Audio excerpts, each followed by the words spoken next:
need to tell you about an analogy that was created by yours truly in the discussion of pizza and government bodies. I think you'll like this. So, basically, I was talking to someone about St. Louis style pizza, and Who it's are you always talking to? I'm talking to you. I'm talking. Well, I mean, no. Were you talking to? This was talking to a friend of mine who owns basically this family owns a t-shirt business, and okay. I was helping at a convention sell some t-shirts. They sell like geeky shirts and whatnot. I don't know. I guess it'd be okay to spot them. Their name is Aardvark Tees, so they sell some cool like geeky t-shirts. Anyways, I was helping them out, and we were talking about pizza, and they did not like St. Louis style pizza at all. And I was like, monsters. I was like, so tell me what about? And I'm not a super huge fan. And if you don't know what St. Louis style pizza is, it is basically really thin crust, and it has this specific type of cheese called Provel cheese, which is basically like.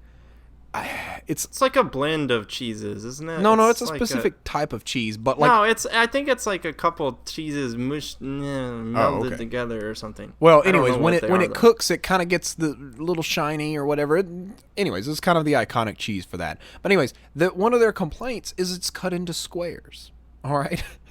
I was like, so what? They're not complaining about. They didn't like the Provel cheese, but this was one thing that came up. He was like, I don't understand why people cut pizzas into squares. And then he said this. He was like, what is this, communist Russia? Why are we cutting pizza into squares? He's like, why don't you cut it into slices like normal people? I stopped and I thought, and I was like, you know what? When you think about it, isn't a traditional pizza slicing? Isn't that more like communism? Because everyone gets the same amount of pizza and crust, whereas with the squares, you have to actively fight for the piece that you want. That's true, dude. Those corner pieces, they're very important. Do you like the corner pieces? Do you like the inside pieces? Well, you get to... Some pieces are bigger than the other ones. Exactly. And I just thought it was really interesting how, two conflicting types of government can be quantified in pizza. So there you go. Economics. Interesting.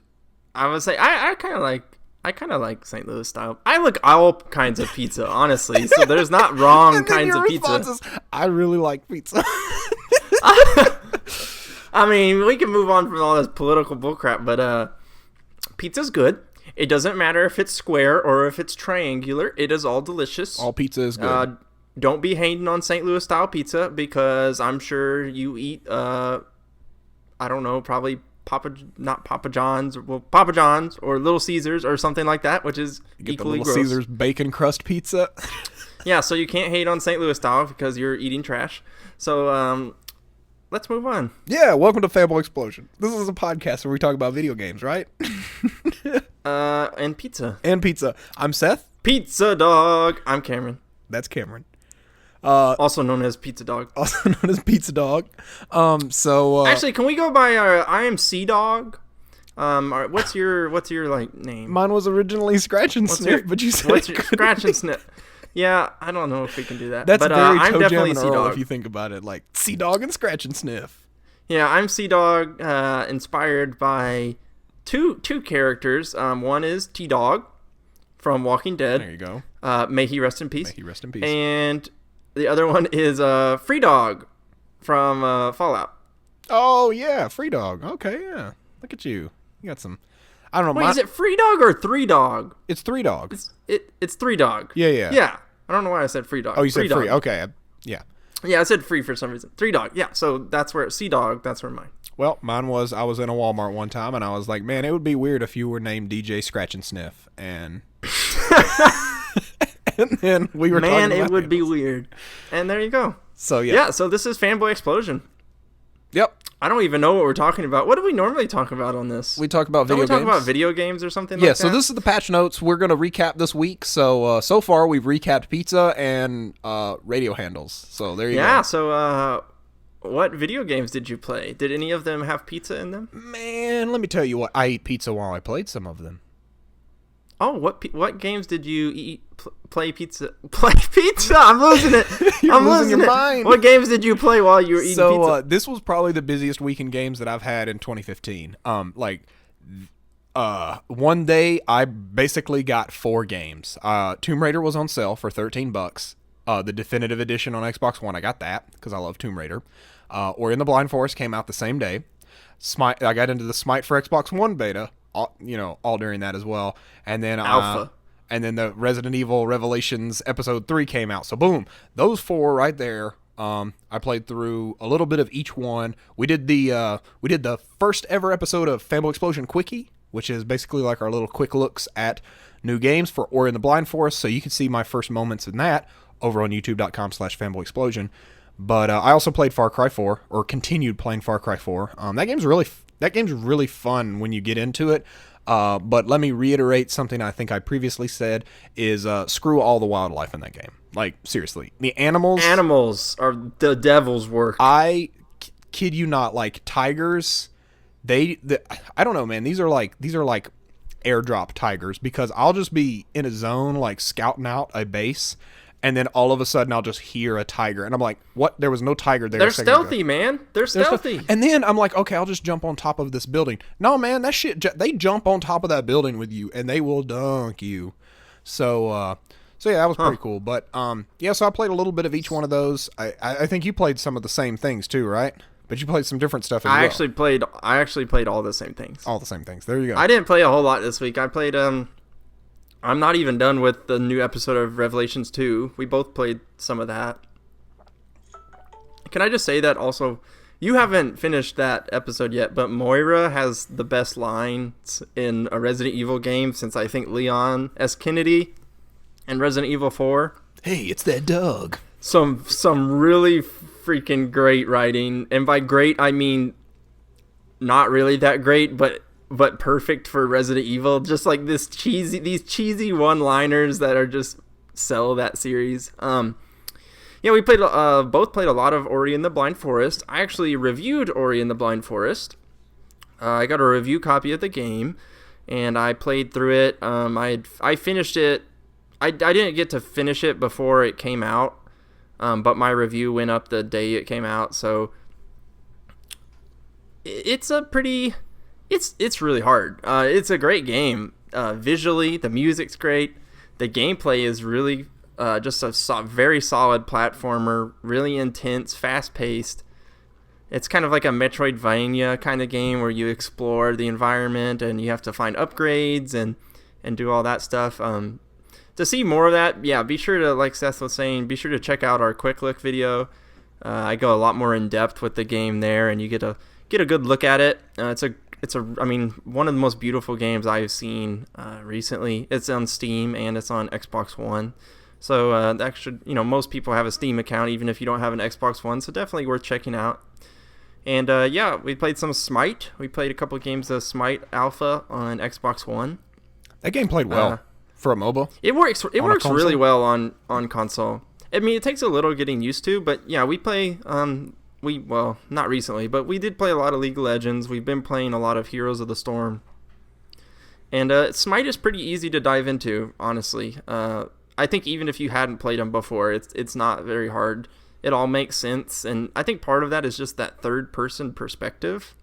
It's just like when you're over the shoulder like that, the game makes more sense because most people, even if they've never played a MOBA, will be instantly familiar with, oh, I run with this stick. Oh, I attack with this button. And it makes more sense just instantly than if it's top down, you're clicking on things for most people, I think. Yeah, I mean, it was enjoyable. It's it's a MOBA, so if you don't like MOBAs, then you may not like it. But it is you're right. The third person action aspect of it made it seem a lot more intense. Now MOBA's already intense enough, but it was very intense, a lot of the fights, because you can't see behind you. Like if you're running away, you don't know what's about to happen. So that was pretty neat. Yeah, and you're just like in the action, a lot more. So that was cool. I'm hoping to play a lot more stuff next week. I got a couple games on my Steam list I want to try out. Probably play some more Smite. Finish up Resident Evil Revelations 2, and then next week also the final episode of Resident Evil will be coming out. So we'll both play through that. And I know there's also some bonus episodes that are coming out at some point, but I don't really know when those come out or what they're about or anything. So we'll see what happens with that. Yeah, we'll have to see. But yeah, so I mean, busy week. March is here, and things are getting crazy. I mean, GDC PAX was recently. Lots of stuff come out of that, but yeah. So let's jump into news. We're going to talk about some of the news. Like, there was a ton of news this week. So we kind of trimmed through and found some of the things that we specifically wanted to touch on. But most notably, PS4 is back on top. I don't know if that's most notably, but PS4 was the top selling console of, was it February? Yeah. Yeah. Yeah. Well, we were in March, so for last month. Now, yep, I also saw that Xbox Nintendo was saying, like, no, actually the 3DS was, but I don't know, like... How do they determine that? I mean, it's just sales figures, right? Yeah, it's just sales figures, but I think Nintendo doesn't, like, disclose their sales figures. Like, they don't make that data accessible. And so like, PS4 comes out, we're like, we saw, they're kind of more public about what they sell, and Nintendo, like, basically just said, like, our number's bigger. But they won't say, like, what the number was, but I think... Well, but isn't it... I mean, this is the... This is the first month of the new 3DS, so it's kind of cheating. Well, what's the group, though, that, like... The NPD, right? Yeah. Don't they... I mean, do they get those numbers straight from, like, from Nintendo and Sony and people, or do they go through, like, I think it's sales. retailers? I think it's estimated sales data based on things, but I couldn't tell you how that process works. So yeah, I probably should be more familiar with how all that works. But yeah, PS4 had a big month. Although I'd be curious to see exactly, like, I haven't seen the numbers, like how much more PS4 sold than Xbox One. I imagine it probably wasn't by a giant margin. Just because Xbox is doing pretty well. Yeah, that price drop. Now, I'll tell you, we're pretty transparent with the fact that we're both from the Xbox. Like, we both own Xboxes. We're not really PlayStation Nation, like, super fans of that. We know them, we're aware of them. But I have to say that upcoming game, Axiom Verge, have you seen anything about this? No, I have no idea what this Axiom is, Verge is coming out in like 2 weeks for PlayStation 4 exclusively, and I have to say I'm jelly because it's... Well, wait, what kind of game is it? It's very much like a Metroidvania style game, but it looks like Super Metroid, but with like different color palettes. So, like, Super Metroid has this very, like, distinctive look to it. Like, it's got that same type of look, but it's very much like a red and black kind of color palette, but it's like basically like a Super Metroid. I don't want to call it a clone because, like, all the abilities and the gameplay, like the mechanics and stuff, are different. But it's... Do you play as a girl? I don't know. I saw a stream. No. You play as, like, super buff action dude.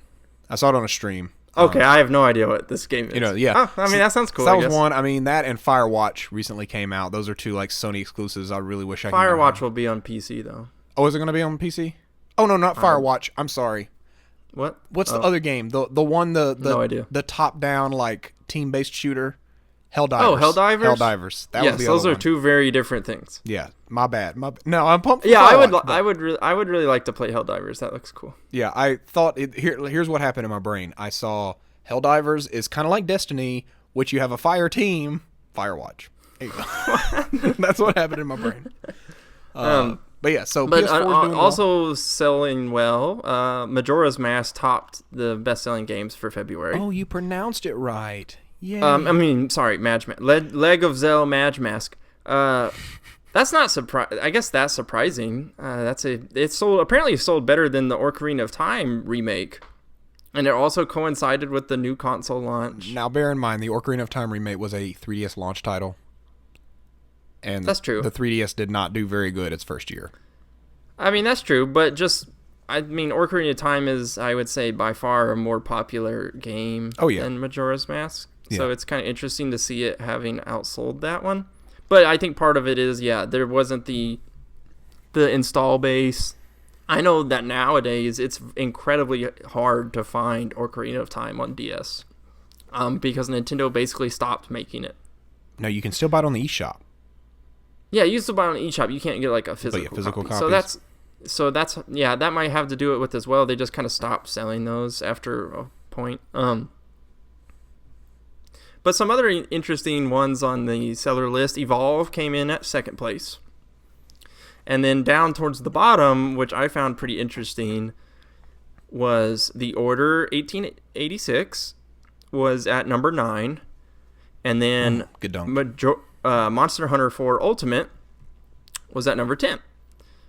Which is pretty interesting to me because Monster Hunter is historically a pretty niche franchise, and they managed to break the top 10. So that's definitely good news for them. But what I thought was really interesting about that is that it was the runner-up behind Order 1886, which is this giant, like, Sony, first-party game. And for this little Monster Hunter game, which historically has just not been super popular in the U.S., to approach the same level of sales of Order. Now, to be fair, Monster Hunter came out several weeks before Order 1886, so it had a bit of a head start, but yeah, that was pretty surprising to me to see that. I know Order didn't get great reviews, but I still kind of expected it to sell a little better, I think, than what it looks like it did. And I don't imagine going into March with all the other games coming out, especially like Battlefield and stuff, I don't expect to see Order on that the top 10 selling games list. Oh, no. I mean, I would be pretty surprised if it was on there. So in my brain, The Order, it's one step above a flop. Like, it wasn't a flop because, like, you can play the video game. Like, it is a playable game, which is saying something nowadays, sadly. But yeah, I think that, the shorter length turned off one group of players, and then the lack of story turned off the other group of players, and you just had a mess left behind. And it just wasn't helped by, the negative reviews and things like that. Yeah. But, I mean, honestly, I kind of feel bad for some of the, especially like PlayStation owners who are looking for these first parties, because it was also announced this week that Uncharted 4 has been delayed till 2016, and that was another like that. I mean, delays happen. Like, I don't care about delays generally, but I mean, think about it. definitely Like, if you own a have to PlayStation 4, the only thing that you're really getting are these multi-platform games and then some indie games as well. Well, yeah. I mean, Xbox is the same way. But no, Xbox has a super great first-party catalog. Like, we got Sunset Overdrive, a broke-ass Master Chief Collection. That's kind of true, I guess. That's been fixed since then. We just got Ori. Yeah, but Ori, I mean, that's an indie game kind of deal. So you could that PS4, that's pretty easily comparable. Yeah. But yeah, I mean, I guess I don't know. They seem pretty comparable. They each have a couple first-party like franchises and titles that. Yeah. I think Xbox first party is a little stronger right now, and Uncharted being delayed definitely doesn't help Sony's like holiday season this year. Going up against Microsoft with Halo and things like that. But I don't know. I think delays are generally a good thing. Delays happen for a reason. I would say, almost always result in a better game than if they hadn't been delayed. So oh yeah. It definitely sucks to wait, but I think that will be worth it in the end. I mean, I was really bummed when Witcher 3 got delayed, but if it means the game is better and more polished and not a buggy, broken mess when it comes out, then, take as much time as you need. I'll still be here waiting for it. So yeah. So yeah, just hold in there. It doesn't matter. Sony Everything fans. This holiday is going to get destroyed by Star Wars Battlefront. If that doesn't get delayed. Man, I want to see gameplay of that so bad. Me too. I don't know when it's coming. I mean, I guess at E3 is when we'll see it. If it's, at this point, I'm a little afraid that it might get delayed because we've seen so little of it recently, especially since Battlefield took a little bit longer. I will say that they had to fast track that game, I think.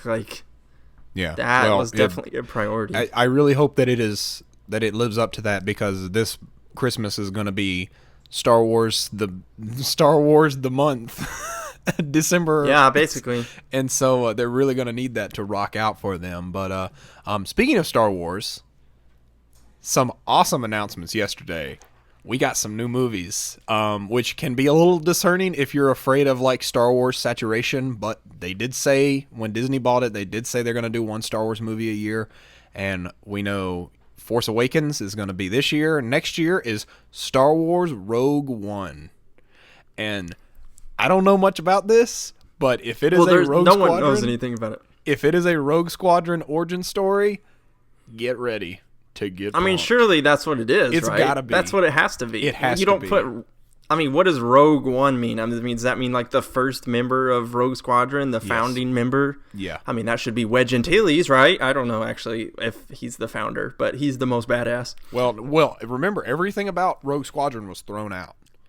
So, like, we've got to, like, they're going to be establishing the canon. I don't know if they got these 20 books coming out. Who knows? Well, that's interesting because I don't know where. I mean, I read the Rogue Squadron book series. Now that all takes place post Return of the Jedi, so that's as they're like rebuilding the New Republic and they're like finishing off the Empire and things. Those are really cool books. One of the few Star Wars books that I actually really like. But yeah, I'm not sure. Like I don't think I've ever really been sure about the Rogue Squadron exact origin story. Other than that, it was just a squadron that formed up and they were, some of the rebellion's best pilots, and they did crazy ass missions. I basically want Top Gun, but in Star Wars. Yeah, I mean, I saw the dogfighting space battle part of Star Wars has always been one of my favorite parts of it, and I think probably that applies to a lot of other people as well. Like I said, I read the whole Rogue Squadron series, so I'm definitely a fan of that. So to see a movie that will focus on the pilots and like the aerial battles and things like that, that's really exciting. Even though I am very wary of Star Wars saturation, as you were saying, and I'm hesitant to, be all in for this, it's hard not to get excited about a Rogue Squadron movie. It's just, that could be really, really cool. And with Gareth Edwards directing it, he directed Godzilla. I'm actually a really big fan of his. I think he did a fantastic job with that movie. Even if, you don't like the script and you don't maybe like some of the turns the movie took, just his like visual style, the cinematography in Godzilla is fantastic. It's amazing. The way he just sets everything up, the way he delivers that sense of scale for all the monsters, and to give him like the keys to the kingdom of Star Wars, so to speak, which he's always talked about how Star Wars is what got him into filmmaking. To give him the keys and say, like, make your dream come true. I'm really excited to see what he's gonna bring. So that should be a lot of fun to see.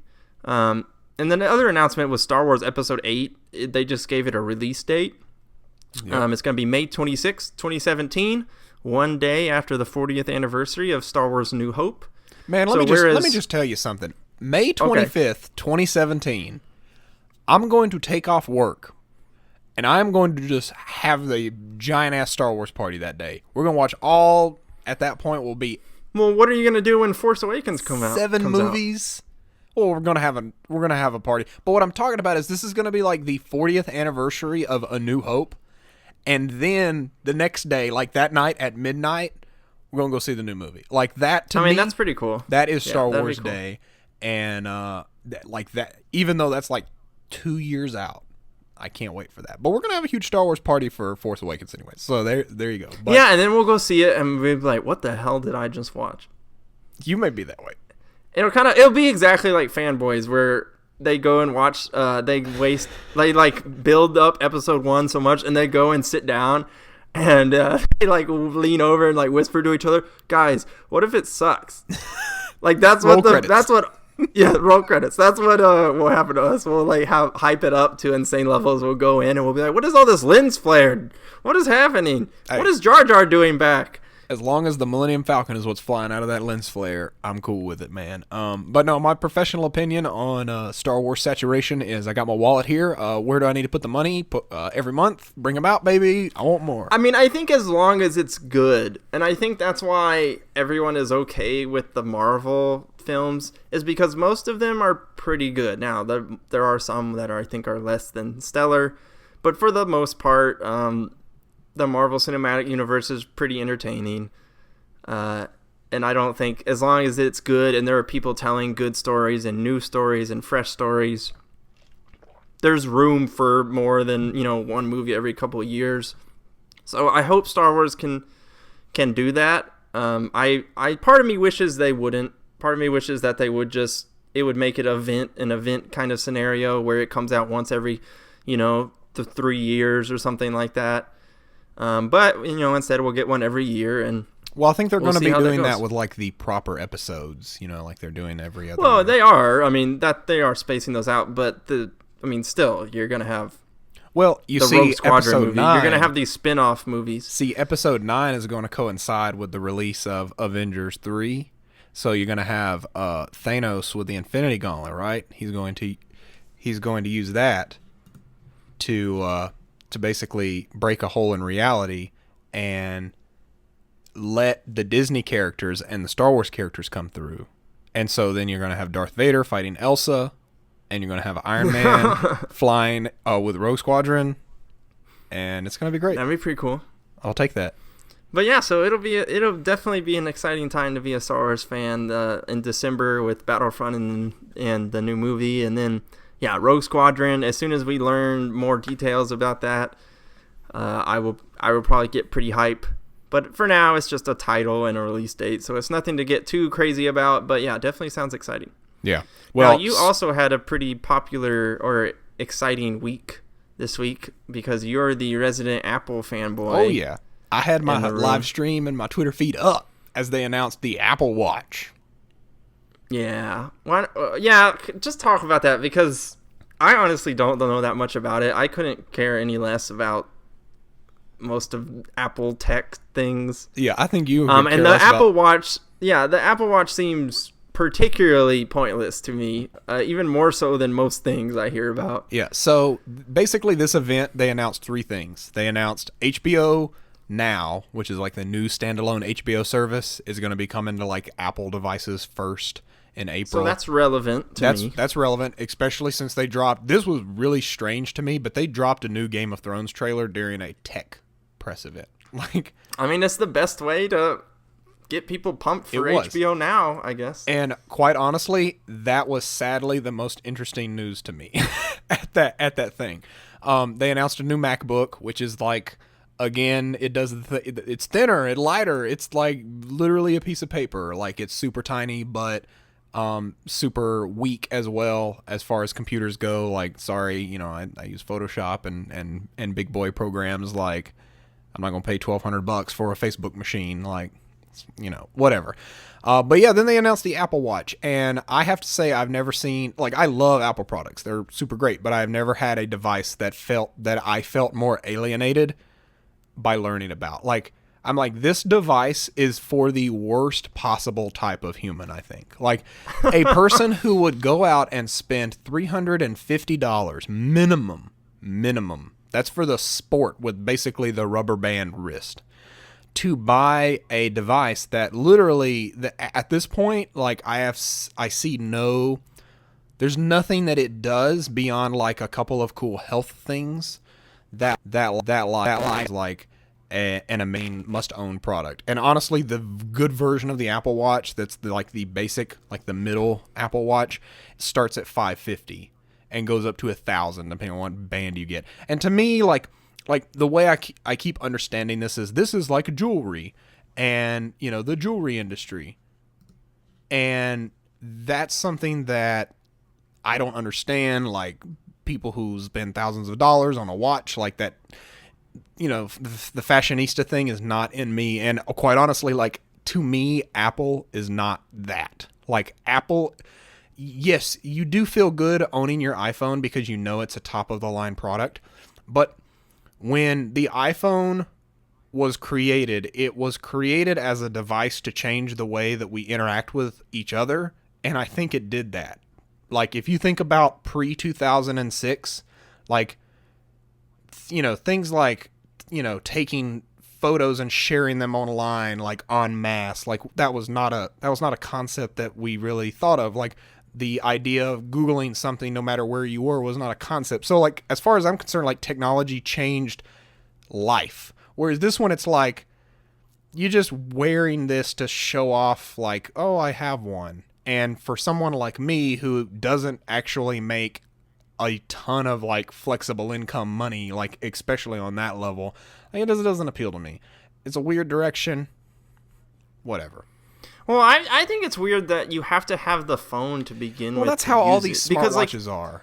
And that's goofy, though, to me. Like, someone who doesn't even own a smartphone, the idea that I have to own a smartphone, and then I also, like, to even use this watch, like, buy a watch also, because wouldn't the phone be able to do most of the things the watch does? Very much so. Like, this is the next level of, I can't even understand laziness. Yeah, so, like, you wear this watch, which does all the same things as your phone, but you have your phone in your pocket. Like, you have to have the phone around to make the watch function. You just talk to the watch. Now, if I could just buy the watch and I could have a freaking wrist communicator, dude. Let me ask you this. Would you buy the watch for the same price as an iPhone? No. Exactly. The Apple Watch you would actually want to I would buy it much is cheaper. It should be much cheaper. A iPhone without a contract is like $499. So yeah, that doesn't make any sense. Now I understand it's a first gen product, and so like the price will come down. They'll do revisions of it, but like I was saying before, Apple has really innovated in areas like their very first invention was the home computer. That changed the world. Their next big invention was the iPod. That changed the way we listen to music. And then the iTunes Music Store. That changed the way that we listen, like we get music, And then they announced the iPhone. That changed the way we use the internet. But to me, like, the Apple Watch doesn't change the way we do anything. It's not going to change the way we tell time, because guess what? You fucking look at a clock, it's time. Like, you don't do that. Like, all it is going to do is let me know as soon as someone tweets at me so I can look at useless bullshit on my wrist instead of on my phone. Now you don't have to reach in your pocket. You don't have to waste that precious well, energy. I know, and then it will be able to track all those calories that I didn't burn using. And now you're living the life of the future. The only feature that it has that I think is worthwhile at all, that's unique, is it reminds you to stand up if you've been sitting for too long, because sitting is apparently not good for you for extended periods. Oh yeah, my brain does that exactly. Sometimes I sit on my butt for a really long time, and my butt kind of gets tired and sore, and it's like, hey Cameron, you should probably stop playing video games all day. And then I get up and I usually go get something. No, you need the $550 device to tell you that. But then, no, I probably need a computer to tell me that I've been sitting on my ass for too long. There's more. Because then Apple went on to do the most absurd thing to do at a press event and basically handed everyone the buckshot they needed to continue to hurl shit at Apple. And they announced the Apple Watch, what is it, Premier or Signature? I don't even know what corporate bullshit. Oh, is this the gold one? Starting at $10,000. Well, that's where that jewelry analogy they were talking about earlier comes in, I guess. So basically, here's my opinion of the Apple Watch, all right? Billions of people own iPhones. Apple, I believe, with this device is attempting to get the top 2% of those people to buy this. That being said, that's still a couple million of these things they're going to sell. So they're still going to make some money.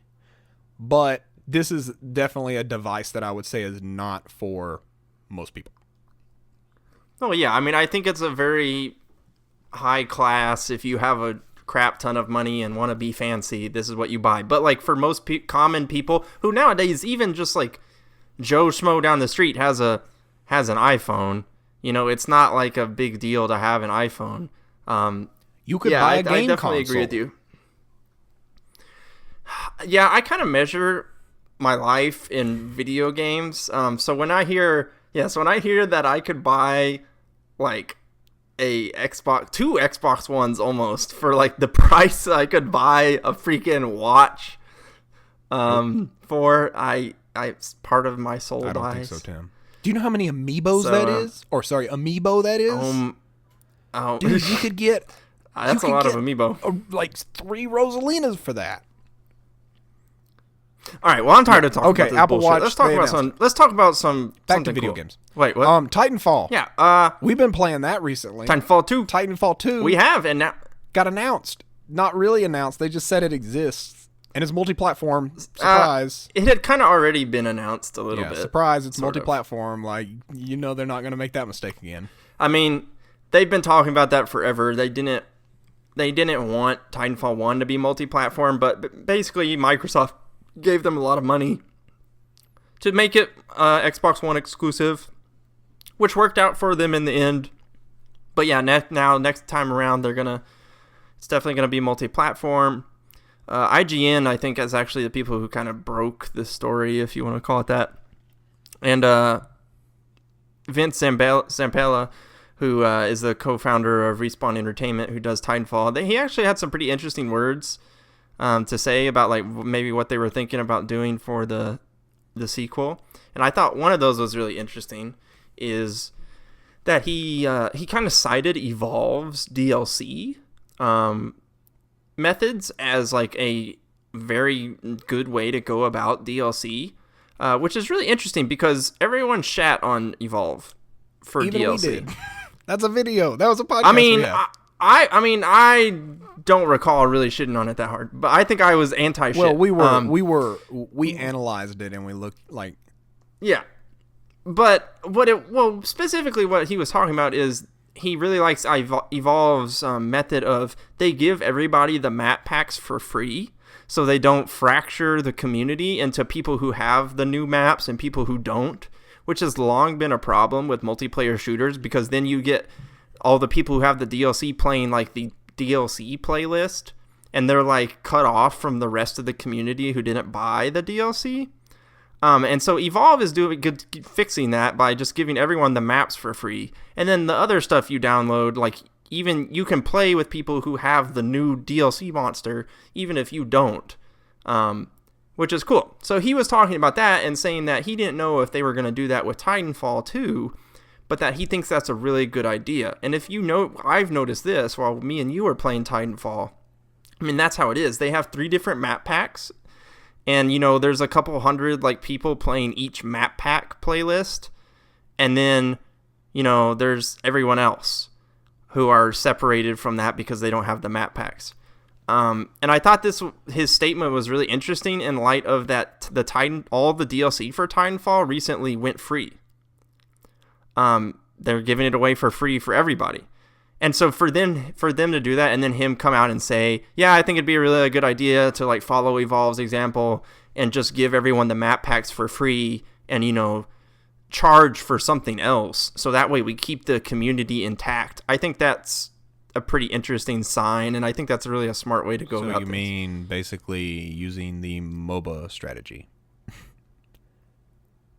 It's the exact same one. Like League of Legends shipped with like one map.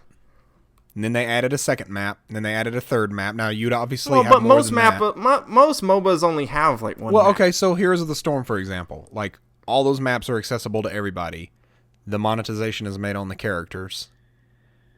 Well, yeah, I mean, I imagine it would be, like, the monetization would come in from, like, customization stuff. Let's not, like, it is a free-to-play model, but they're basically using the maps as, like, oh, you get the maps. But that's how they're going to justify, you buy a $60 game, but then you're going to pay all this money to buy all your Titan stuff. Because, yeah, you know that it's going to have, like...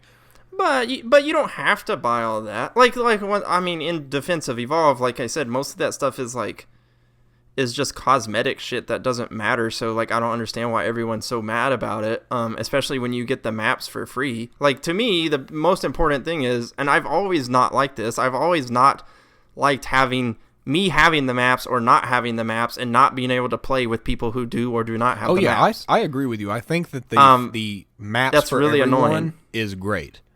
But what are we going to have to sacrifice for that? Because we're going to sacrifice something. But I mean, we're not sacrificing anything because that already happens. Like, even you pay for the map packs, guess what? Like, in all these other games, you can still buy cosmetic weapon skins and all these other things. Like, you just do both now. Yeah. Whereas they're saying, we'll give you the maps for free, and then if you want, you can buy this other stuff. But do you think they'll stop at cosmetic way more gear? okay? Because, like, yeah, I think about like Titanfall. Like one of the things that people said about Titanfall was that it needed more variety, right? I could very well see like Titanfall 2 shipping with the same amount of weapon, like one shotgun, one assault rifle, one pistol, and then everything else like you can buy in like packs or stuff, but you're still buying the base game. You don't think that'll happen? I don't think that'll happen. No, because they're very hesitant to approach anything that's remotely pay to win, as you might say. Like you would get your shit slammed into the dirt by the press if you came out with anything that was not yet you couldn't acquire in game that you had to spend money on. So that's basically the free to play model without doing pay to win. Well, yeah, but like I mean that's no one wants to do pay to win. Like if you want to be a respectable game, you don't do pay to win. So like everyone is avoiding that. No one's going to be doing that. So I would be very shocked if they approach anything like that. I mean, I think it'll be like Titan customization stuff. It'll be Titan decals. It'll be weapon skins. It'll be Titan OS packs. The voices. I have to put my marketing hat on, and from a business standpoint, these map packs consistently sell very high. People want that new content. The cosmetic stuff, like free to play games have shown us the data about cosmetic and upgrade items like that. Like it is a very very small percentage of people who engage in that, but the people that do, I don't know. League of Legends gets away with it. A lot of other free to play games get away with it because of the sheer number of people that they have. But the catch is none of these games are free to play. Like this is going to be a $60 release, and yeah, I mean that's true. It's going to boil down to they're trying to inject microtransactions in the place of DLC because DLC is kind of the redheaded stepchild of the game industry. Like right now, if you start making DLC, people are like, "Well, what's on the disc? What did you cut out of the game to make DLC?" So they're. While I like the idea of the free maps, I continue to remain skeptical because from a business standpoint, yeah, everyone gets free maps, and the only monetization we're going to do is cosmetics. But that doesn't make sense. I don't understand how you're skeptical because like they already do both. Like my point is that they are already doing this. Like it's happening right now. So like how can you be skeptical of something that's happening already? What do you mean, like the cosmetic items? Well, they already sell tons of cosmetic shit alongside the map packs. So I mean, I'm just saying now that. I mean, are you saying they're going to sell more cosmetic? Well, shit? No, because they already do. Like Titanfall, they don't sell cosmetic stuff. They sell just the map packs. Well, no, they don't in Titanfall, but a lot of games do, like Call of Duty and I mean, that's what Counter-Strike does. I mean, Counter-Strike Global of Offensive, it's you play the game, they roll out maps continuously. You get access to those maps when they roll them out. TF2, same way. They roll out the maps, you get access to those maps, and yeah, they monetize through extra weapons that change the way the game plays or cosmetics. Yeah, I just don't think I don't think we'll see like new weapons and stuff that can't be earned in game. Well, I think they'll be earned in game. I mean, just like TF2, like you can earn those in game theoretically, but or you can buy them. I mean, I think that's possible. The key here is that everything can be earned in game. It's just how is that going to work with being a paid release? I don't know. They do it right now. Ask Call of Duty. Well, Call of Duty still does the map. They're already doing it. That's still map packs. They just add those cosmetics on top of it. Well, this is pretty interesting. Well, I know, but that's what you do. You just add more on top of it. I mean, they were talking about Evolve and Evolve sales. I was actually reading this the other day, and 2K says they're very pleased with Evolve sales, and specifically, they're very pleased with the DLC and digital sales for the game. Because they said that the season pass for the game has a very high attach rate, so that a lot of customers, I guess more than they expected, maybe, are buying that season pass for that game, even though that season pass does not come with new maps. It just comes with new monster, it comes with weapon skins, and some like new characters. And I thought that was pretty interesting. Like, I think, like, the game publishers aren't dumb. Like, they're not stupid. Like, they understand what's selling. Everyone hates on DLC, yet it continues to sell and continues to make money. Obviously, there are a lot of people who find value in DLC. So, I mean, they know what they're doing. Obviously, if they stop releasing map packs, they know what they're doing. They would rather have the community, like, not fractured and have it all together. And I'm assuming they still know how to make money. They're still going to be able to make money. I just foresee, like you have Titanfall, you have the small, medium, and large Titan. Like, what happens when the game ships with the medium Titan, and the small and large ones are, $4.99. But you get all the free maps for free. Is that where we're heading? I mean that could possibly happen. I mean, it's already kind of happening with Evolve, where you're adding that DLC monster. Yeah, it's down like the a line. full gameplay mechanic that's removed. But what I think of it is, it does come down to whether or not that's like done when the game is done, or whether or not that's just like an added bonus later that they're gonna throw out there after post launch. We'll see. Because I think that, like I said, it's always this perception of fairness is what is governing this. It's DLC is okay as long as it's fair, as long as it's not on the disc, so as long as it's, those extra Titans, if they come out with them or whatever, if they come out a couple months after the game ships, then, I think people would be cool with it. If it's when the game launches and you can only get these other Titans by paying $5 after you bought a $60 game, people are going to feel like they're ripped off. They're going to ask, why wasn't that included on the disc? But it'll be an interesting conversation. We both really like Titanfall. We have a lot of fun with it. I think it's safe to say we will probably buy Titanfall 2. Yeah. Because I think Titanfall was a game that, while mechanics-wise and gameplay-wise was very fun, was very lacking in features and like customization and those kinds of things. Well, now you can just buy all that. It'll be really cool. It'll be cool to see them expand upon those ideas, and we already saw some of that in those free updates that they gave out for the game. I'll be pretty excited for Titanfall 2, and it'll be cool for Sony PlayStation people to be able to play it, because it honestly is a really fun game, and I think it'll do really well on PlayStation. Oh yeah. Multi-platform. It's great. Awesome. Yeah, I mean, especially since PS4, has a bigger install base, like I think that will be a big hit. Now, moving on, we'll move on to another shooter that is near and dear to my heart. They announced that the Rainbow Six Siege Alpha, they're currently accepting invites. I'm not sure when exactly it's supposed to start, but it's a PC alpha, so it's only on PC right now. Me and Seth both signed up, and I am super excited for this game. I really want to get my hands on it. We both played a lot of Rainbow Six Vegas, and I had played some of the earlier Rainbow Six games before then, but we played a lot of Rainbow Six Vegas 1 and 2.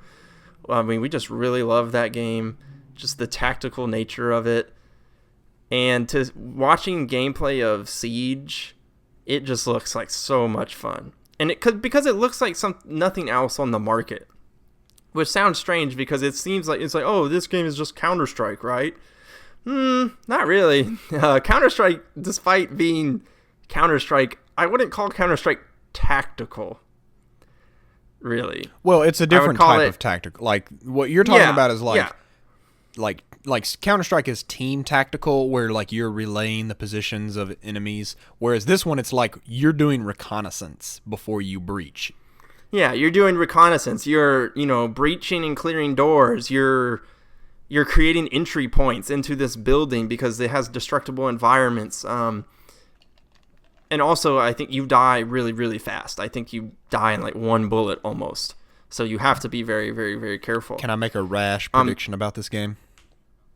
Sure. Just the more I hear about it, I think this game's going to be free to play. Honestly, not in a bad way, but like, because so far we've seen this mode, right, where you basically do the breach and clear thing, but we haven't seen anything about like any kind of campaign. Now, again, well, I don't think it is. I mean, I'm not sure if it has a campaign or not, honestly, but I mean, this is not. They were making a big single player campaign, like multiplayer Rainbow Six game like Vegas. They scrapped that. They killed it. Like, that's not what they're doing. To be anymore. Like a lower priced release, like a $15 to $20 release. It could be. I mean, it's definitely multiplayer focused. See that? I think they've said that multiple times. I just think it's going. Like, the reason I think it's going to be free to play is because these smaller purchase games, like Ori did the $20 thing, right? Like you buy it for $20, there's no extra gimmicky things to it, and I think that works for that type of game. But if you look at a game like Counter-Strike Global Offensive, like that game has a pretty successful economy based around like the weapons that you acquire and the skins for those weapons. I feel like something similar to. But Counter-Strike isn't free to play. Well, it's that's true. That's true. You do buy into it. So, but yeah, if I just feel that like this game smells a lot like that, and especially if it's going to be a lower cost release, I don't foresee it being like. If this game costs more than $20, I think unless they show something new, like it's not. I mean, they will. I mean, we haven't honestly seen that much. We'll have to see at E3. But I mean, Titanfall was a multiplayer only release. It was $60, and I had a lot of fun with it. That's true.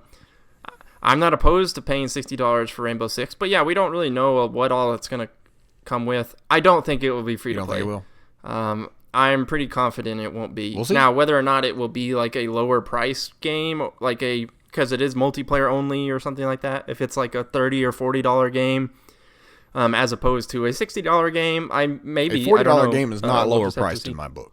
Like that's still a pretty expensive game. Well, it is lower priced. It's a lower price, but like instead of $60, if you're getting one game mode and like I don't know, it's just gonna.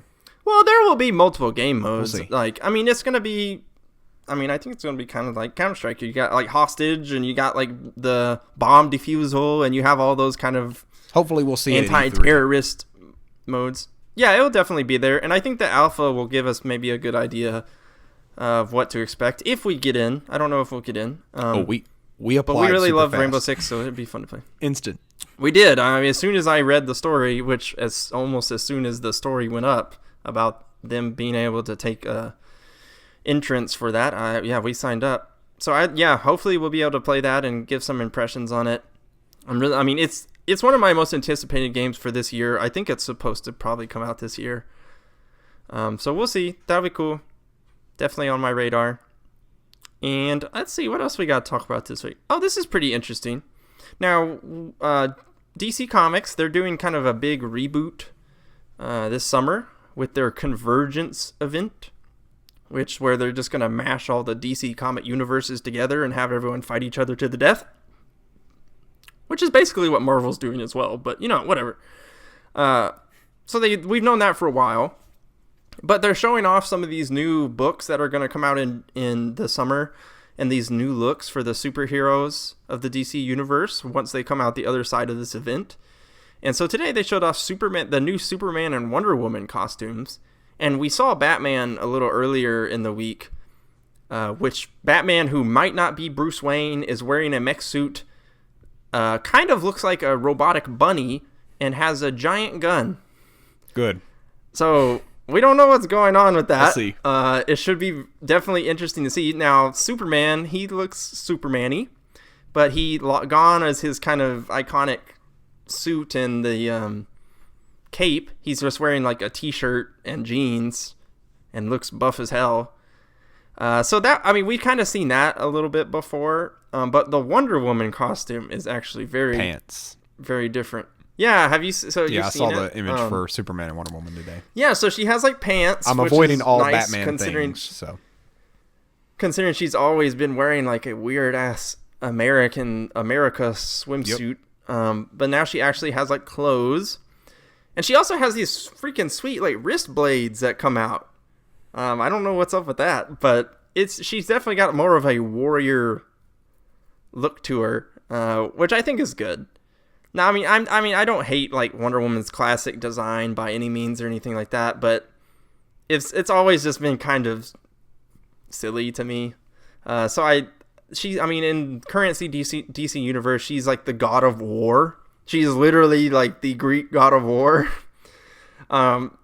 So it kind of, I think it makes sense for her to actually have like armor and, be good at murdering people, as intense as that sounds. But yeah, I think all around, pretty interesting choices. I'm not going to call them good or bad right now. It's just as it soak in, but definitely interesting. DC's trying to come off as really fresh. Whereas the New 52, that's kind of what they were doing, but if you go back and look at all like the New 52 costumes, everyone looked the same. Like no one was there was no dramatic shakeups. I don't think that were really happening in the New 52 line. But wasn't New 52 more about like narrative control? Well, it was about erasing a lot of that content, not erasing the continuity, but streamlining it, making it easier for people to jump in. And it's kind of interesting because just a couple years later, they're taking the opposite approach. They're basically saying, we don't care about continuity. We care about good stories. Like, nothing else matters to us. We want our creators to have more creative freedom over what they do, and we just want to tell good stories. I think I read some quote from, I can't remember who it was at DC, but they were saying something about all the fans and all these people who go and see Dark Knight. They don't care that the Dark Knight isn't part of, like, DC comic continuity. Like, they love that film trilogy because it's, like, its own little separate Batman trilogy. Yeah. So they don't really care. Like, as long as the story is good, they don't necessarily care if, 20 years ago, Bane broke Batman's back, which led to, Azrael becoming Batman and led to this and led to that. Like, no one cares. Well, I think some people care. That's not true. Some people really do care. I've heard some pretty passionate fans dig into Batman. Yes, but I think some people do care. But I would much rather have interesting and fresh stories that not disregarded everything that came before, but weren't constrained by it, weren't held down by like all these narrative ties they had to keep up. I think you struck a really good nerve there. Like, people are figuring out that quality is good. Like, these licensed properties, like Marvel figured it out first. And, like, they're like, we're going to, rather than just, like try to make comic books into movies, we're going to take these characters and we're going to convert them to something that works for the silver screen. And they did it, and it worked, and it continues to work. And DC's following suit. I think they're taking a different tone. I think to a less. But we can't judge yet. Like, we have one Superman movie that is in the new DC canon, and while that movie wasn't great, they didn't really know they were doing canon when they made it. I don't think. Well, yeah, I mean it's too early to call, but I'm dodging all the stuff about the Batman comics because I still have to catch up on the current New 52, get finished with that. But well, yeah, and I think we've seen that, like Scott Snyder's Batman. I think people love it so much because it is different. Yes, very much so. Because he does, it's very different. He introduces a lot of new characters and ideas, and it's fresh. It's exciting. Like, even though some familiar faces and things pop up, it feels like Batman, but it's also new at the same time. And I don't think you see that a lot of times. I think a lot of times you just kind of see retreads of the same old stories. Like, the Joker's back. Now, even though Scott Snyder is doing a Joker story, like, it's freaking, you haven't seen a Joker story like this before. So just everything is, I think it's just, quality is what is important, not necessarily continuity. Or at least that's what DC is thinking right now. So it'll be interesting to see. This is probably one of the most interesting years in comics in a long time. I mean, you're having both DC and Marvel undergo a giant reboot event in the same year, and they're going to come out the other side way different than they were before. Both of them plan to kill off people, right? I mean, probably. I never know. I mean, DC, there's some comics that are out right now that are going to be ending. There's new comics coming in. There's some, like Batman, that are going to continue to go forward after the event. And on the Marvel side, they're combining all the Marvel universes into one universe. And then there's going to be 1,000 of these really weird, like, spin-off what-if stories taken from, like, inspiration from stories in Marvel's past. Like, there's going to be a Days of Future Past comic. There's going to be a World War or a Planet Hulk comic, even though it doesn't really have anything to do with the old Planet Hulk.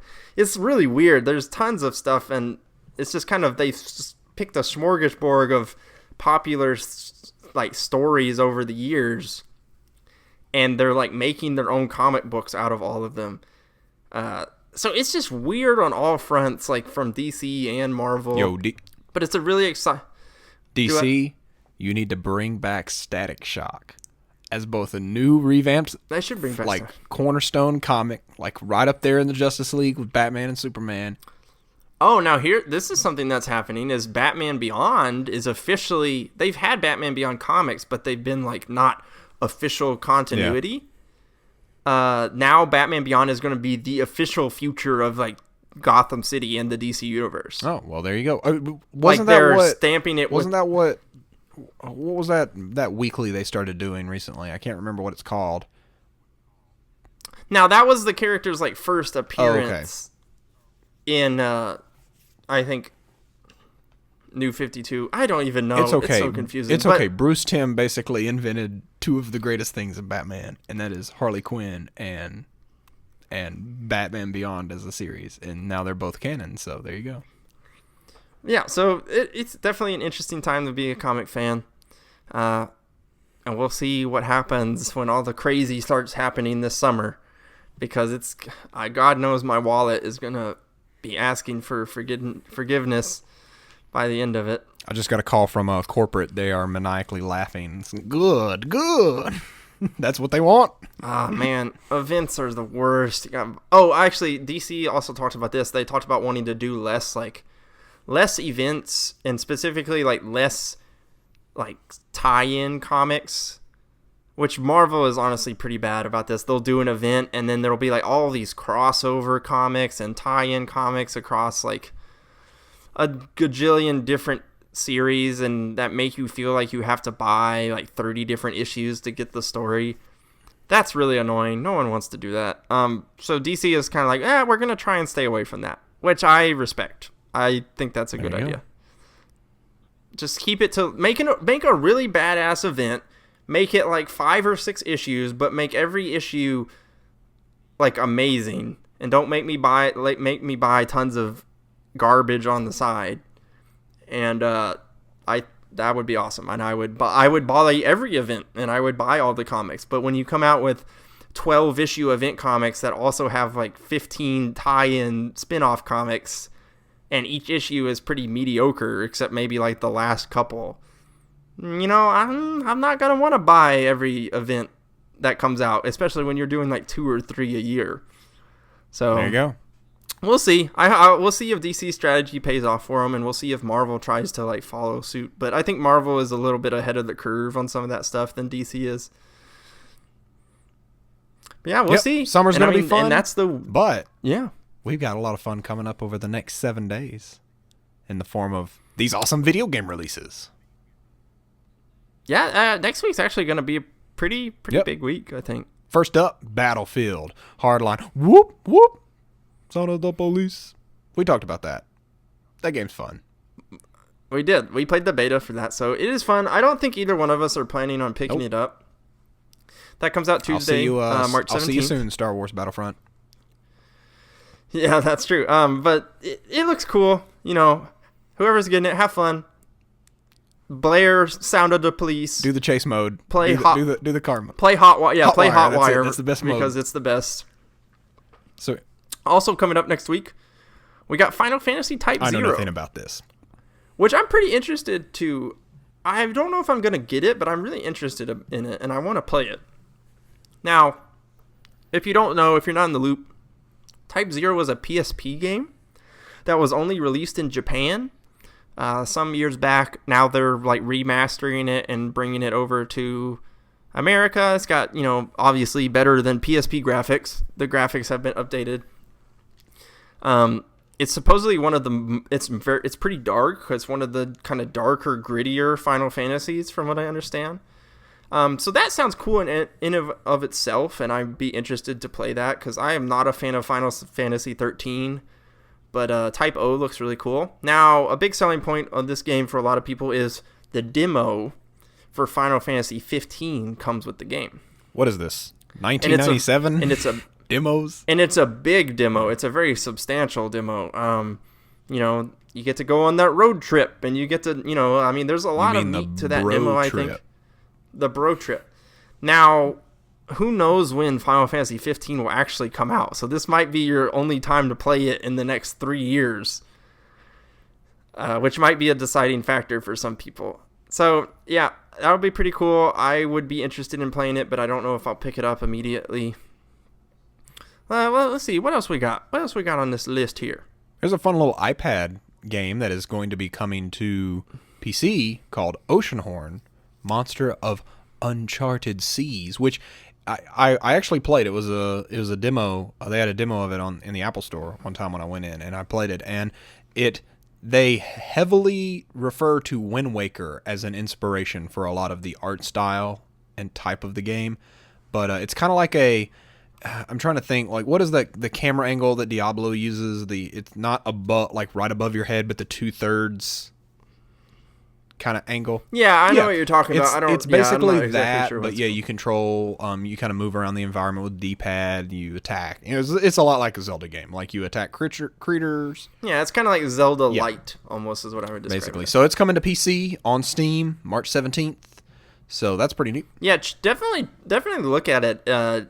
If you like Wind Waker's art style, and like Wind Waker is your favorite Zelda game, like it is mine, yeah, you will instantly be interested in this. So definitely take a look at it, see if it's up your alley. I think it might be worth paying attention to. Now, this is the second blockbuster iPad game that's come to Steam recently, like, because Republic came out.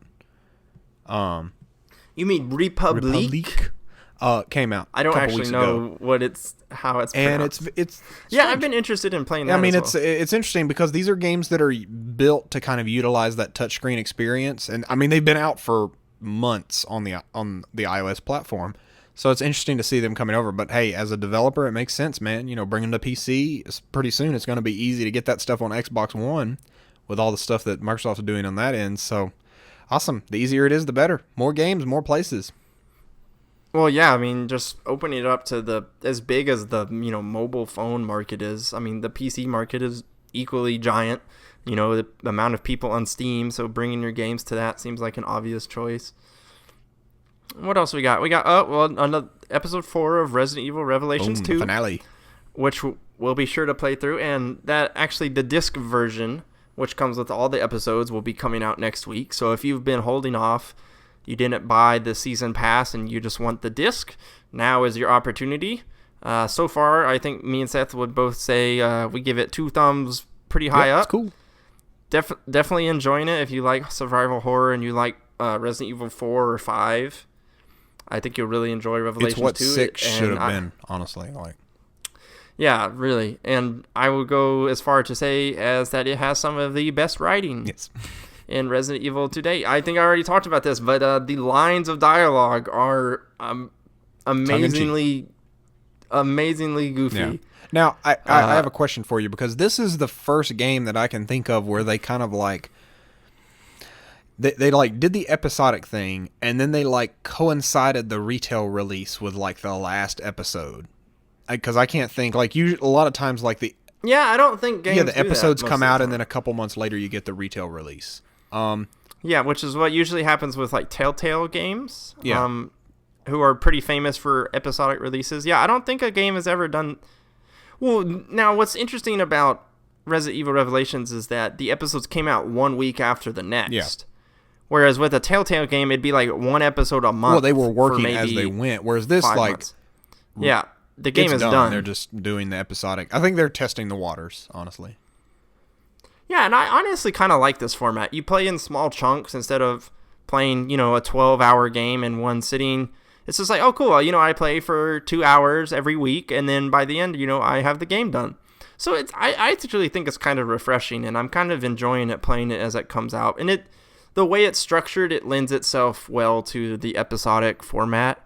You always have the next time on Resident Evil Revelations, and there's always some big cliffhanger or something like that at the end of the episode, which makes you excited for next week's episode. So that's pretty fun.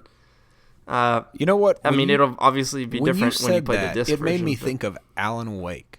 Alan Wake shipped as a whole game, but each of its chapters were an episode of a TV series called Alan Wake, and that's interesting. Now we might see something like that with Quantum Break. Whenever that comes out, that got pushed back. Speaking of Alan Wake, that game got pushed yeah, back. I don't. Whenever that comes out, well, that TV tie-in gonna flop day one. Stop doing that. Yeah. Like I hope they cancel. I hope they cancel the TV tie. Like it sounded interesting, and then they were like, yeah, it talks about the mechanics and the behind the scenes of the Villain Corporation. I'm like, dude, seriously, no, don't do that.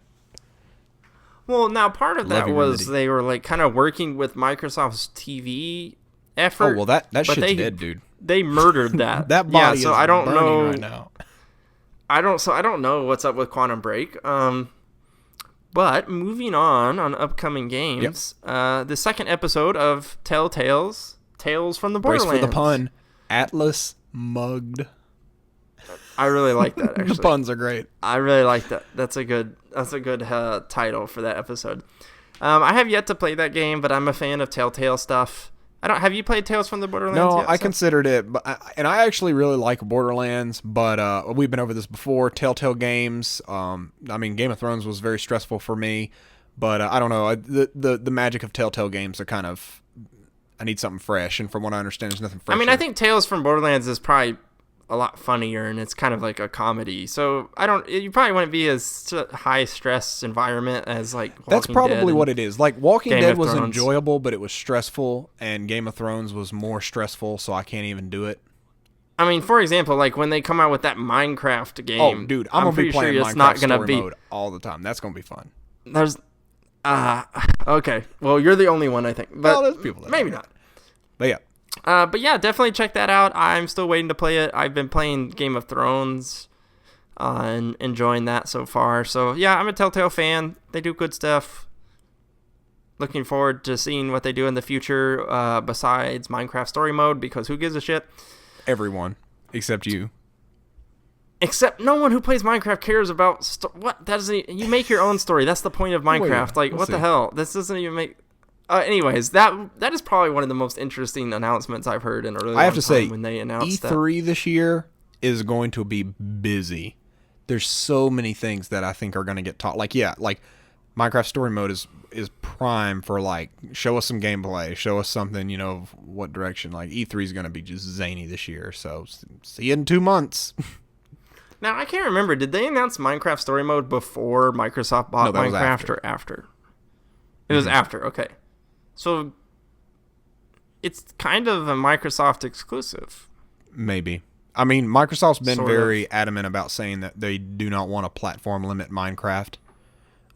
That's true. But that's the thing. This isn't really Minecraft. It's not really. But if you think about Telltale games, like Telltale games are, they come out on everything. Well, they're always phones to even iOS devices. Yeah, they come out on everything. So, if they do something like that, I think it'll be a very specific choice. But I think Microsoft's smart. They learn from their mistakes, and I don't think they're going to shoot themselves in the foot. They need to make Minecraft a welcoming mat to the Xbox and Windows family, not a locked door.